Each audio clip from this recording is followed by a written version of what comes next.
Assalamualaikum warahmatullahi wabarakatuh. Ketika kita gagal bayar di aplikasi pinjaman online Adapundi, banyak yang ngeluhin kalau katanya aplikasi ini telepon ke kantor atau ke tempat kerja kita. Nah, salah satunya dari channel HO2HS, Adapundi telepon ke kerjaan JIR. Nah, beliau mungkin salah satu korban galbay Adapundi juga dan ya merasakan sesuatu yang menurut dia harusnya nggak kayak gitu. Sebenarnya pinjol itu boleh nggak sih untuk menghubungi ke kantor atau pekerjaan? Jawaban saya sebenarnya nggak boleh. Ya, kecuali teman-teman mungkin tidak bisa dihubungi, susah dihubungi, dan mereka mencari kalian ke kontak-kontak yang sudah kalian daftarkan seperti kontak darurat dan juga kantor, mungkin baru boleh. Tapi kalau nggak nelpon kalian, komunikasi lancar dan lain sebagainya, terus dia nelpon dan nelponnya juga melakukan kegiatan-kegiatan penagihan yang tidak semestinya, harusnya itu tidak boleh. Maksudnya yang boleh yang gimana? Ya cuman mencari kalian, pengen bicara sama kalian, itu baru boleh karena sebatas mencari kalian. Tapi kalau telepon cuman bilang bahwa kalian ada hutang, minta kalian karena kalian bisa dibilang mempermalukan kalian lah di telepon itu. Nah, itu yang tidak boleh karena itu sudah menyangkut penyebaran data atau privasi. Apalagi parahnya lagi kalau sampai dia kayak ngirim foto kalian sambil pegang KTP, itu udah krusial banget. Itu udah kategori penyebaran data pribadi dan sudah akan masuk ke ranah kriminal, teman-teman. Nah, bagaimana caranya mencegah agar DC Adapundi atau ya apapun itulah DC lapangan maupun desk collection itu tidak menghubungi kantor kalian? Cara paling simpel adalah kita harus koordinasi dengan orang kantor kita, teman-teman kantor kita, HRD kita, atasan kita dan lain sebagainya. Bang, itu bikin malu, itu sama aja malu-malu juga bang. Tapi setidaknya kalian bisa ngeblokir mereka, ya, memblok duluan. Satu langkah lebih maju dibandingkan teman-teman kalian.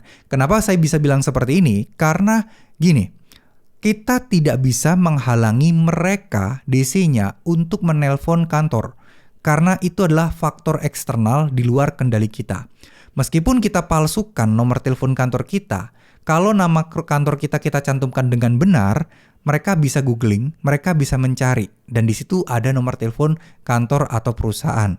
Nah, dari situlah mereka akan menghubungi kantor kalian melalui info-info dari Google yang sudah memang tersebar di luar sana secara umum. Nah, ini yang menyebabkan kita tidak bisa menghalau mereka untuk menghubungi kantor kita atau tidak.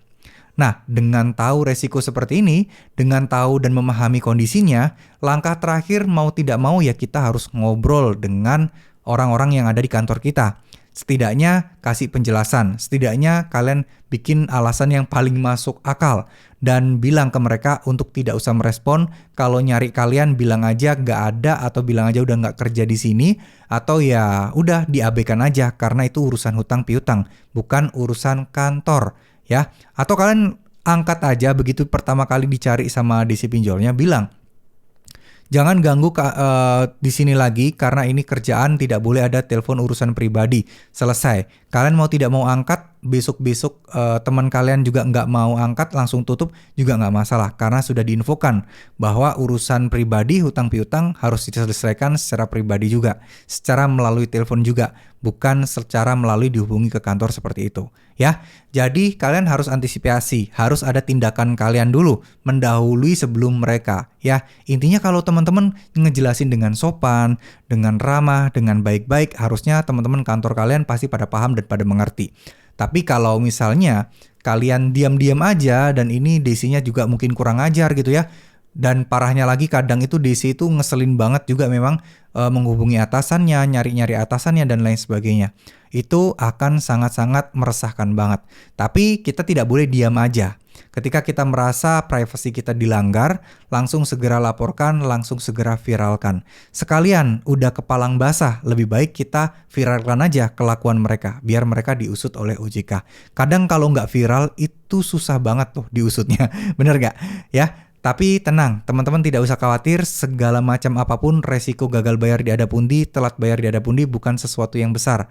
Mereka masih sama seperti pinjol-pinjol yang lain dan gak bakal ngasih sanksi yang hebat buat kalian. Gak bakal ngasih sanksi yang berat buat teman-teman. Saya cuma ada satu tips buat kalian untuk menghadapi situasi seperti ini.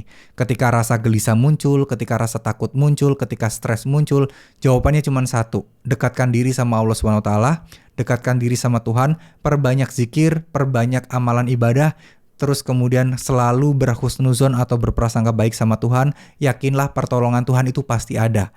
Dengan begitu, kalian akan jauh lebih tenang, akan jauh berpikiran lebih positif.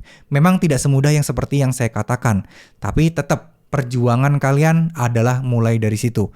Bisa mengontrol pikiran, bisa mengontrol diri, itu adalah sesuatu yang kalian butuhkan untuk kalian latih saat ini.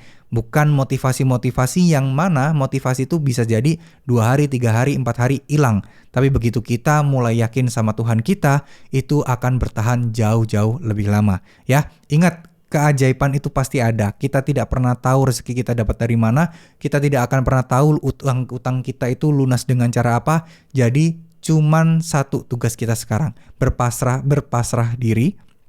Ya, terus kemudian ikhtiar dan berdoa jangan sampai lepas. Ya, terima kasih. Mohon maaf jika ada salah-salah kata. Wassalamualaikum warahmatullahi wabarakatuh.